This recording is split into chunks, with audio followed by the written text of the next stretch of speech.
Welcome back to express. अब आपकी मुलाकात करवाते हैं एक और होनहार पाकिस्तानी नौजवान से जिन्होंने अपने इल्म, तहकीक और लगन से दुनिया में मकाम हासिल किया है। जी हाँ, हम बात कर रहे हैं खुशाब के छोटे से शहर जोहराबाद से ताल्लुक़ रखने वाले aerospace and rocket propulsion engineer, space researcher engineer Asadullah की। असदुल्ला पहले पाकिस्तानी और सिर्फ चौथे जनूबी एशियाई हैं जिन्होंने स्पेस रॉकेट प्रोपल्यूशन के लिए refractory high entropy super alloys तैयार किए हैं। ऐसी धातें जो इंतहाई दर्जा हरारत और दबाव में भी इंजन कारकर्दगी को बेहतर बनाती हैं।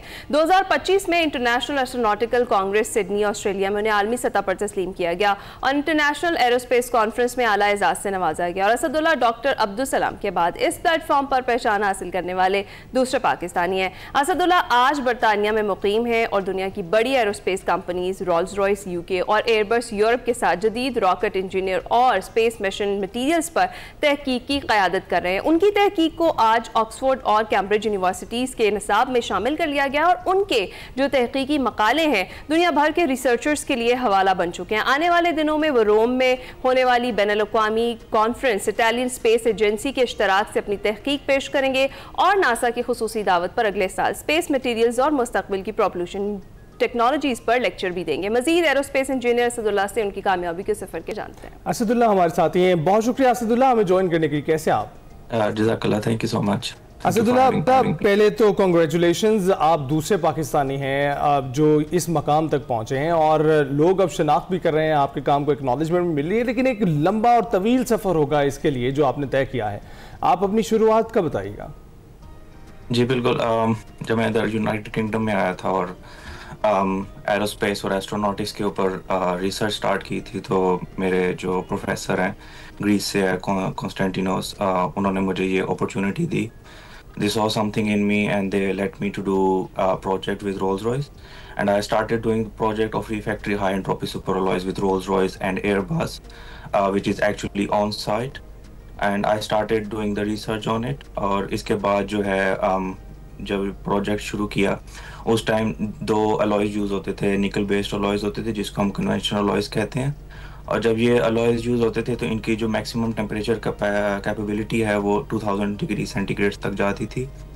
और जब मैंने ये रिसर्च स्टार्ट की और I did some changes in that, और जो डिफरेंट मटेरियल्स हैं उनको एक साथ बना के एक सुपर अलॉय बनाया था जिसकी हीट एफिशिएंसी ज़्यादा था, और जो नॉर्मल एयर जो स्पेस है उसके अंदर जितने भी मटेरियल्स होते हैं वो डिफरेंट जगह पे यूज़ होते हैं और उनकी कैपेसिटी और जो इलास्टिसिटी है वो डिफरेंट होती है। लेकिन उसको कंपैटिबल बनाने के लिए मैं डिफरेंट मटेरियल्स यूज़ किए थे जो हीट जो है वो रेजिस्ट कर सके रॉकेट के साथ, सैटेलाइट्स के साथ और स्पेस शटल्स के साथ। तो अल्हम्दुलिल्लाह वो अप टू 2500 डिग्रीज को टच किया था और उसके बाद भी अभी कॉन्टिन्यूसली मैं उस प्रोजेक्ट के ऊपर हूँ। ज़बरदस्त। अच्छा असदुल्ला, जब सिडनी इंटरनेशनल में एरोस्पेस कॉन्फ्रेंस में आपको एजाज़ मिला, आपके एहसासात कैसे थे, एक्सपीरियंस कैसा था, कितना चैलेंजिंग था?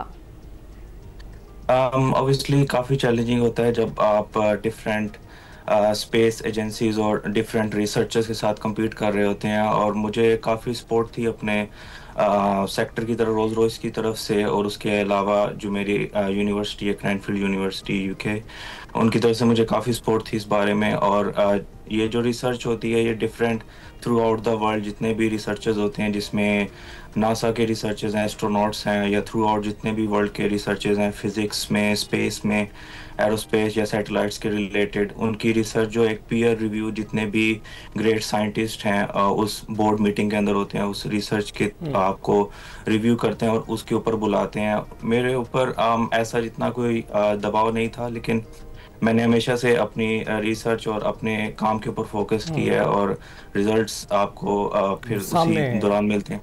बिल्कुल ऐसा ही है असदुल्ला। वैसे हम हैरान है इस बात पे कि एयरबस की तो समझ आती है कि आप प्रोपल्शन पे काम कर रहे हैं उसमें, लेकिन रोल्स रॉयस में जब आपको पहला प्रोजेक्ट मिला उसमें प्रोपल्शन का क्या काम था? जी हम जो है पाकिस्तानी या जितने भी साउथ एशियन है वो ज़्यादातर रोल्स रॉयस को एक कार की निस्बत से जानते हैं, लेकिन ये चीज़ याद रखनी चाहिए कि जितने भी दुनिया में जेट्स यूज़ होते हैं या एयरक्राफ्ट यूज़ होते हैं उसके अंदर जो इंजन होता है वो रोल्स रॉयस बनाता है। और उसके अलावा रोल्स रॉयस की डिफरेंट ब्रांचेज हैं, वो यूके स्पेस एजेंसी के साथ भी काम करता है, डिफेंस के साथ भी काम करता है, और इसी तरह एयरबस के जो डिफरेंट सैटेलाइट्स हैं उस प्रोग्राम्स के अंदर भी रोल्स रॉयस होता है। 90% जो आगे एडवांसमेंट आ रही है स्पेस से रिलेटेड या इंजन से रिलेटेड, जो इसके प्रोपल्शन सिस्टम है, कंबस्टन चैम्बर्स हैं, वो सब रोल्स रॉयस डिजाइन और बनाता है। राइट। अच्छा। ये हाई एंट्रोपी सुपर एलॉयज, इस पर अभी आपने काम किया है, इसके हवाले से भी बताइएगा कि एंट्रोपी को तो हम इस तरह से जानते हैं कि अमूमन जो सनलाइट है उससे एंट्रोपी जो आपको मिलती है, जो ताकत मिलती है, आगे तकवीयत मिलती है, तो आप अपने इंजन में वो तकवीयत और ताकत किस तरह से इस्तेमाल कर पा रहे हैं? क्या उसी सनलाइट के जरिए है या किसी और जराए से आप जो है वो ताकत पैदा कर रहे हैं? तो जो पहले होते थे वो कन्वेंशनल अलॉयज होते थे जिनको निकल बेस अलॉय कहते थे, वो एक या दो मटेरियल से बन के एक अलॉय बनता था, और उसके अंदर हीट एफिशिएंसी उतनी ज़्यादा नहीं थी या इतना वो रेजिस्ट नहीं कर पाता था स्पेस के अंदर। तो जो हाई एंट्रोपी सुपर अलॉयज है ये 3 या 4 से ज़्यादा का मटेरियल मिलके एक मटेरियल बनाता है जो अपनी डिफरेंट प्रॉपर्टीज़ को लेके आता है। और इसी तरह जब ये मैंने रॉकेट प्रोपल्शन सिस्टम के अंदर इसको इंस्टॉल किया था, क्योंकि थ्योरी बेस्ड तो मैंने यूनिवर्सिटी में की थी, उसके बाद मुझे रोल्स रॉयस ने प्रोजेक्ट दिया था कि मैं उसको एक्चुअली में इम्प्लीमेंट करूं। अभी रिसेंटली हमने सैटेलाइट में वो प्रोपल्शन सिस्टम के अंदर जो है उसको इंस्टॉल किया, refractory high entropy super alloys को, और ये मतलब इसमें टाइटेनियम है, नाइरोबियम है, उसके अलावा क्रोमियम है। इसको मैंने मतलब बना के एक मटेरियल बनाया था, और ये ज़्यादा एक तो हीट रेजिस्टेंस ज़्यादा होता है, कोलिजन रेजिस्टेंट होती है इसमें, और इससे ज़्यादा इसकी जो इलास्टिसिटी है वो मतलब ज़्यादा होती है, और ये स्पेस में ज़्यादा फर्दर ट्रैवल भी कर सकता है और ज़्यादा फ्यूल को कैरी कर सकता है। ठीक है। अच्छा असदुल्ला, सारी कामयाबी आपकी एक तरफ और अचीवमेंट्स ज़बरदस्त हैं, जो काम आप कर रहे हैं वो ज़बरदस्त है, जो नेक्स्ट ईयर नासा की खुसूसी दावत पर आपने जाना है, स्पेस मटीरियल्स और मुस्तकबिल की जो प्रोपल्शन टेक्नोलॉजीज़ है उस पर लेक्चर देना है, उसके लिए कितने एक्साइटेड है? नासा ऑब्वियसली एक ड्रीम होता है किसी भी जो एरोस्पेस या स्पेस से रिलेटेड इंसान होता है।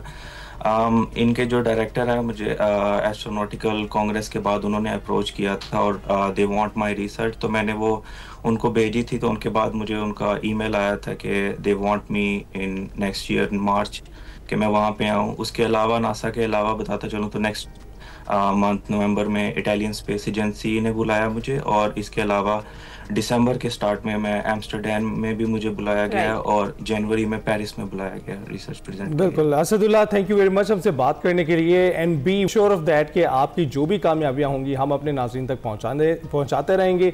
बी प्राउड ऑफ योरसेल्फ, आप लोग आपने अब तक जो किया है, and keep making us proud. हम जानते हैं कि हमारे पाकिस्तानी जो इस वक्त बाहर बैठे हैं वो हमारा ब्रेन्स हैं, और हमें जो है इस चीज़ पर फिक्र करनी चाहिए कि ये पाकिस्तान में रहते हुए ये काम नहीं कर पा रहे हैं, इनको बाहर जाना पड़ता है, वहाँ पर मौके देते हैं लोग और वहाँ पर इनको सपोर्ट किया जाता है, तो हमें पाकिस्तान में रहकर इनको सपोर्ट करना चाहिए। ब्रेक के बाद हाजिर होंगे।